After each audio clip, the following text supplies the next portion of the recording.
I thought, wow, that gives me hope. That gives me hope, saints. There's nothing, absolutely nothing you and I can do that can't be turned around.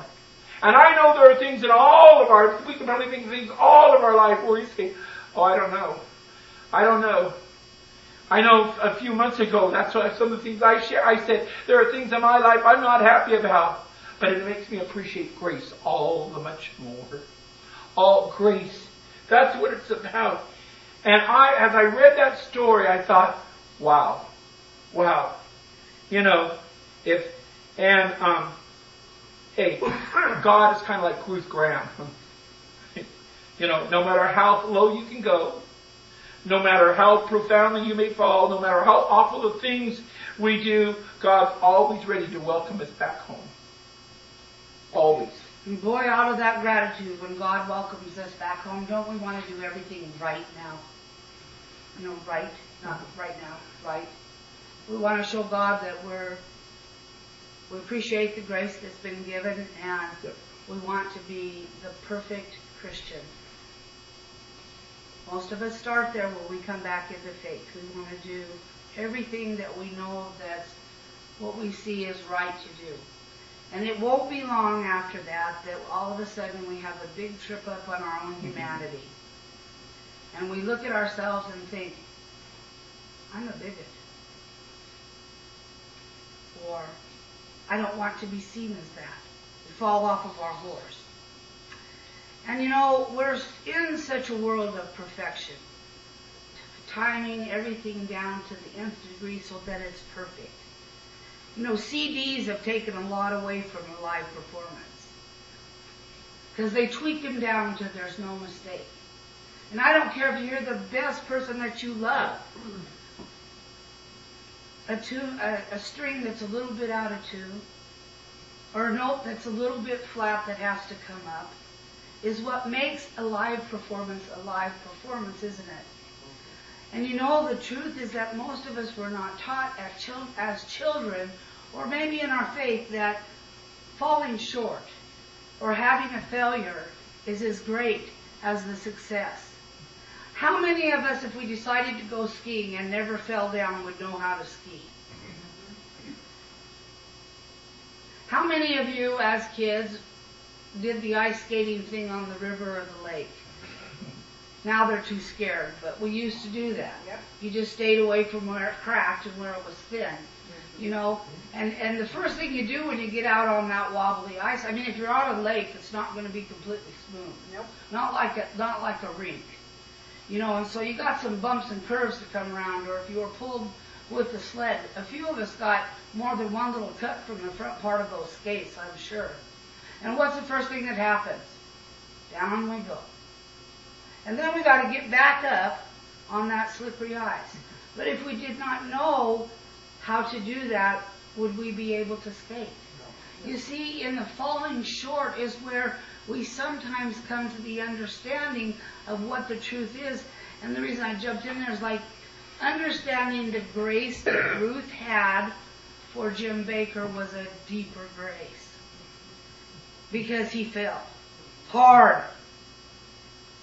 And brother, when you come back from a fall like that, you are humbled in a way that's different than maybe the first time you see yourself making a mistake with someone you're working with. Maybe you're working with someone and you're trying all as best you can, you know, and people are fragile. Our community is fragile.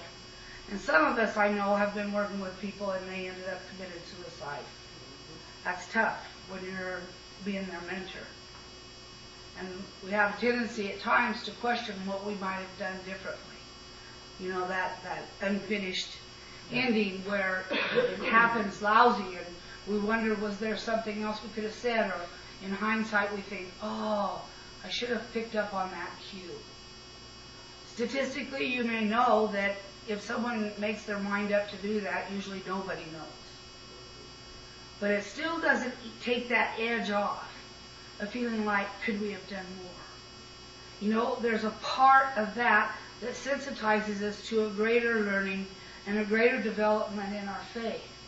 You know, we might want to find some other skills, or we might want to refer out to get somebody that's in that doom.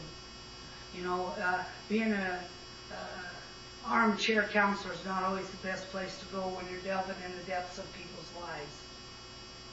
We think we can, but you know, there's sometimes better that people see professionals, and that still wouldn't do that. There are sometimes those are thing over, but we always have the security of the grace and the favor of God and the welcoming home of people, no matter what has been done. The testimony of people that talk about where they came from, and they stand up and say, look, I got to tell you what happened before I came in here. You know, I want you to know I was down. I was down and I was in serious trouble. I really had no other place to go except to God, because I burned every bridge there was before that. And my loved ones are disappointed in me, and my family may not want to talk to me. I came out of the closet. I've been disowned. I'm not welcome at any family gathering anymore. My partner left me, and I wonder what this life is about. Is it really about love? Well, maybe, you know, there's an MCC that has people like me there. Maybe I should go and find out. You know, most of the time when people come through the door, they come through hurting. That is just reality. Mm-hmm.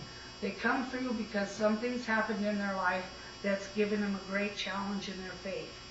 And that's why we try to be equipped here and grow ourselves here in congregation and grace, so that we are up on our horses when it's time to serve, not still needing more, especially in this time.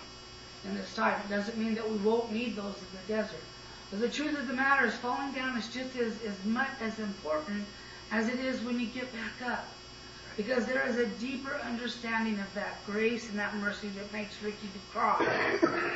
That doesn't happen when you first hear about it. It's almost like you've got to do something really awful to understand that grace that comes back. And there is a different sense within, or was for me, when that happened. I truly realize that grace and mercy that God has is beyond what I could ever imagine. Amen. Amen. It was so far beyond what I could imagine, there was no use me trying to figure it out. Amen. Because I didn't have to figure it out. It was a gift. That first lesson, there's always a second chance. There's a second lesson. It's a post-conversion lesson, if you want to call it that. Post-conversion lesson, yes. I was thinking, you know, there's a program on television called Vikings. It's on the History Channel. And Paul and I watched the Vikings. Oh, I love it. I know you do. That's why I'm bringing this story out. As I watched it, I thought, man, what in the world? Man, they were pretty brutal. They were. So I decided to research it out, and I did. And I came across a character named Olaf Prisveksen. And he was a Norwegian. He lived during the Viking times. He was the Viking of Vikings. He could juggle 5 daggers at a time and hit them perfectly. And he began to make raids on France and Holland. Finally, he turned his eyes to the great prize of England, Great Britain. And his reputation was one where he would burn villages, kill lots of people, steal all of their wealth. And true story though, him and his crew were on the coast of England and waiting for their next attack. He got a little bored. Now, he had heard there was a hermit prophet here on the nearby coast, so he got in a rowboat, rowed to the rocky shores, got out. He found this guy, and he said, I want you to tell me my fortune. Sure enough, the whole hermit said, thou will become a celebrated king and do great deeds. But first your crew will mutiny, you'll be severely wounded, carried on your shield back to your ship. After 7 days you will recover, you'll be baptized as a Christian, and because of that, many, many people will come to faith and baptism. And exactly what the old hermit said happened. There was a mutiny. Olaf was seriously wounded. He is carried on his shield back to his ship. By the 7th day, he was recovering pretty good. He gets in the rowboat, goes back to the rocky shores, finds the hermit again, and says, where did you get this power from? And the old man said, oh, the God of the Christians has blessed me. And with that, Olaf said, I want this God baptize me. And he was baptized. Never again to raid. He returns home to Norway. He becomes this great leader, an enthusiastic evangelist, Often, though, he used very heavy-handed tactics, though, to convert people. Not all of his Viking ways had disappeared, And so, but he ended up transforming Norway into a Christian, peaceful. The reason I was writing about it is because what happened to the Vikings? Olaf converted. And Olaf decided he was going to convert his country, Norway. And and I thought about that story, and I thought, man, many times in our own lives, we're converted, but we still have some baggage that we have to deal with. We still have some imperfections that we have to deal with.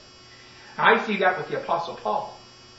He had converted out of a form of religion that was very patriarchal. It was authoritarian. It was rigid.